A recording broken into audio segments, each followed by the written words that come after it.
ఇంట్లో పని మనిషి అయింది నువ్వు. ఏంది నా ఇంటికి వచ్చి నన్నే పని మనిషి అంటావా? ఇంతకీ నువ్వేలు? ఈ ఇంటికి మా చెల్లెనిచ్చినావు. ఇది మా బావోళ్ళ ఇల్లు. ఓహో, ఆ పిసిసీను బావా? నేను ఈ ఇల్లు కొన్నా. ఏంది? మా బావ ఈ ఇల్లు అమ్మిండా? ఎంత అవసరం ఆయనకేమొచ్చింది? మరి ఇప్పుడు వాళ్ళు ఎక్కడ ఉంటున్నారు? ఏ అవసరం వచ్చిందో నాకేం తెలుసు, కానీ వాళ్ళు ఉండే ఇల్లు చూపిస్తావా?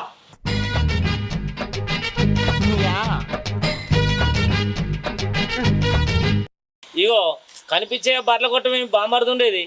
నీ గూడు చెదిరింది, నీ గుండె పగిలింది, ఓ చిట్టి పావురమా ఎవరు కొట్టారు, ఎవరు కొట్టారు, నిన్నెవరు కొట్టారు, ఎవరు కొట్టారు? ఏంటి బావ నువ్వేనా?